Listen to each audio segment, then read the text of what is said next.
वर्ण। आज हम क्या पढ़ेंगे? वर्ण। वर्ण किसे कहते हैं?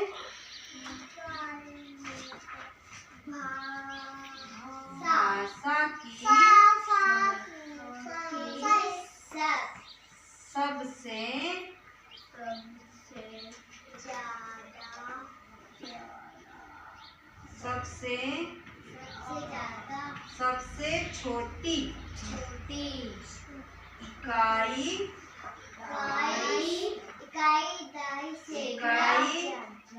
वर्ण कहलाती है।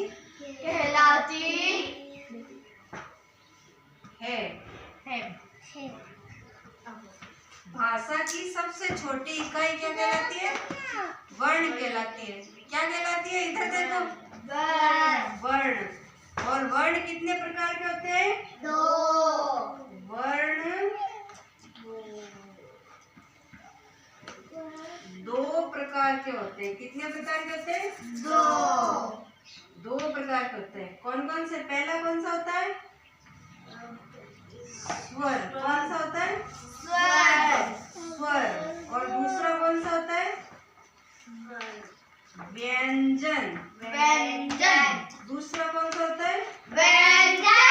व्यंजन। स्वर कितने होते हैं? 11। और व्यंजन कितने होते हैं? 33। कितने होते हैं? 33। 11 कौन कौन सा है? ए आ ई ई उ ए आई ओ औ अंग एह वर्ण नहीं होते। ए आ ई उ ए आई ओ औ बस। ठीक है। और ये होते व्यंजन, होते क वाले वर्ण, ठीक है, च वाले वर्ण, ट वाले वर्ण और सारे जो क ख ग घेड़े वाले वर्ण होते हैं ना, वो होते व्यंजन। ठीक है। तो अब बताओ, भाषा की सबसे छोटी इकाई क्या कहलाती है? वर्ण कहलाती है। वर्ण किसे कहते हैं? पढ़ के बताओ। भाषा की सबसे बोलो। छोटी इकाई वर्ण कहलाती है। वर्ण कितने प्रकार के होते हैं? 2 प्रकार के होते हैं। कौन कौन से? व्यंजन और व्यंजन। कौन कौन से होते हैं? स्वर और व्यंजन। स्वर कितने होते हैं? 11 और व्यंजन 33। ठीक है। तू बता, वर्ण किसे कहते हैं? भाषा की सबसे छोटी इकाई वर्ण कहलाती है। वर्ण 2 प्रकार की होती है, स्वर और व्यंजन। ठीक है। अब सब लेर याद करो, नीचे बैठो।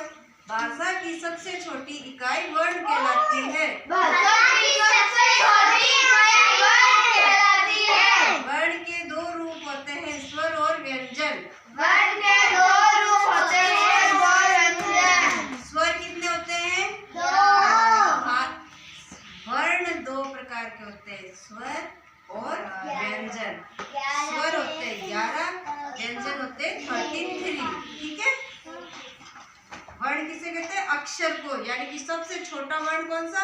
जैसे क, उसमें कोई भी शब्द ऐड नहीं होता, सिर्फ वो एक वर्ण होता है, अक्षर। ठीक है। वो सबसे अच्छा होता है। तो भाषा की सबसे छोटी इकाई क्या कहलाती है? वर्ण कहलाती है। ठीक है। बोलो, भाषा की सबसे छोटी इकाई वर्ण कहलाती है। भाषा की सबसे छोटी इकाई वर्ण कहलाती है। वर्ण के 2 रूप होते हैं, स्वर और व्यंजन। धीरे बोलो, धीरे। आवाज जोर से कोई नहीं बोलेगा, धीरे बोलेगा। ठीक है। आ गई? वर्ण किसे कहते हैं? सबको समझ आ गया? हाँ। लिखो, स्टार्ट करो।